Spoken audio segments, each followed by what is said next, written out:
Hi guys, and welcome to another nice time video featuring my babes Franklin in the back, my baby cat. Today I'll be showing you how I achieved this purplish raspberry burgundy kind of color hair. The products that I used in this video were from Superdrugs besides the bleach which I bought at Sellers Direct. The wig that I'll be dyeing today is a 6x6 closure from Sealy Hair, just like the other one. The tutorial is quite a simple tutorial compared to the blonde hair, definitely easier.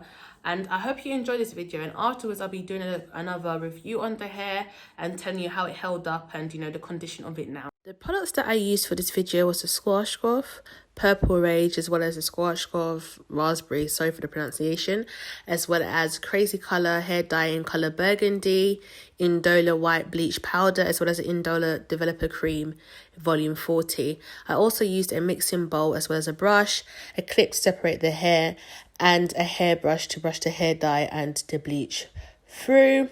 When it came to creating the bleach, I tried to follow the instructions on the container of the ratio 1:2, so 1 powder to 2 developer, but I didn't end up following it. So I did use 1 scoop of powder into the container, and then when it came to the developer part, I just added it up, and kept on adding it, iron it up until I got the consistency that I wanted, or I thought that would be right. I then used my whisk and whisked it all together and kept on adding developer here and there till it came to a nice creamy texture.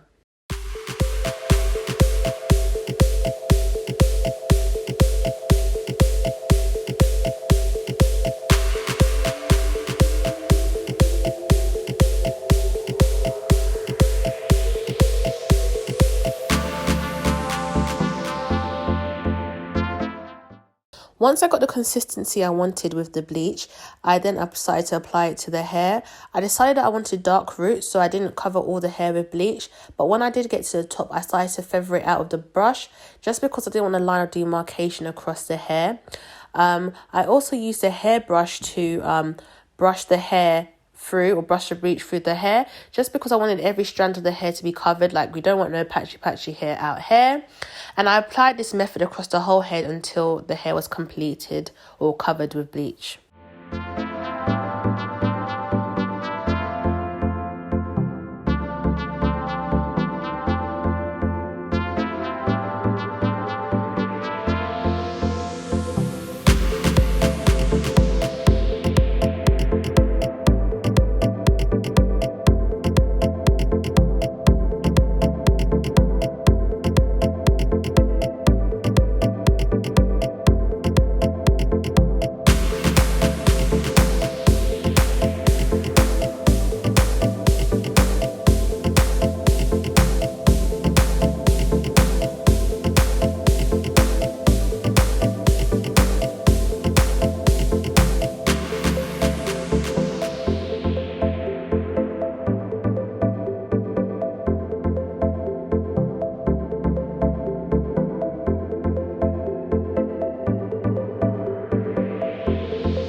Once the hair was covered all over with the bleach, I left it for 30 to 40 minutes, checking it occasionally.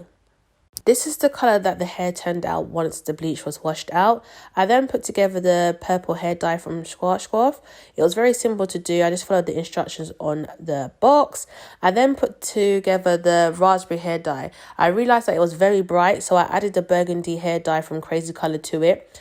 Just because I didn't want it to be that bright. I want it to be like a bit more of a darker, raspberry burgundy kind of colour. So I kept on adding the Crazy Color in burgundy to it until I got the texture that I wanted.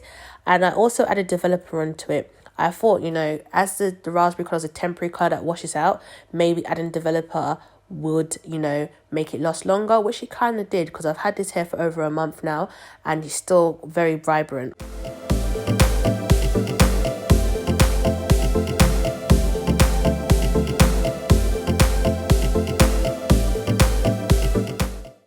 Once the hair dyes were finally mixed, I then just applied it straight onto the hair. I didn't have a specific method on how I wanted to apply it. I just put the purple hair dye here, the burgundy raspberry hair dye there, and I just did it across the whole head until every strand was covered with the hair dyes. One thing I did like about this hair dye, I could apply it to the hair wet, which is really a good thing and save time, as I didn't have to wait for the hair to dry. Once the hair was covered, I left it for about 30 minutes and then I washed it out.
This is how the hair turned out after I washed it out with shampoo and left it to condition for 30 minutes. It's like a kind of dark purplish burgundy kind of colour. And I also inserted a clip of how it looked like after I blow dried it out, which was more of like a brighter red colour. And that's one thing I did like about this hair, or I do like about this hair, that in different lights it looks different colours. So about this hair, frankly, you don't let me do my work. Sorry, it's just a cat. So about this hair held up so much better compared to the other hair during the whole process of dyeing, bleaching and colouring it. I think that's just because I didn't do such a harsh bleach with this hair. I only wanted it to lighten a little bit just so that the colour was more bold on this hair compared to the blonde one. That being said, the hair didn't shed. Like, the hair has minimal shedding to it right now. It just sheds like as a normal hair would shed if you brush it, or a normal wig would shed if you brush it, or anything like that. It's not shedding like crazy like my blonde hair. But as I said, that's due to the fact that it wasn't a harsh bleach, and I didn't over process the hair as well. And in terms of like fake hair, sorry guys, it's just my cat. In terms of it being like mixed with fake hair, I'm not too sure, because when I straightened this hair, there was no melting of, or no, balls, the little black balls that I was talking about at all on this hair. But that being said as well, I bought the two hairs at the same time. So when I bought the 22-inch wig, I bought this 18-inch wig as well. So I don't know, maybe I got a dodgy batch with the blonde hair. But would I buy this hair again or recommend it to dye a colour like this? Yes, I would, because for £94, I think it held up quite well. And as I said, it's not shedding, it's still soft. Like throughout the whole process, the hair remains soft, even though I still conditioned it, just in case. You always have to condition your hair, so it's still soft and it still has movement to it. So I would definitely recommend this hair. Well, I hope you enjoyed this video, guys. Comment, like and subscribe, and I hope to see you soon. Bye.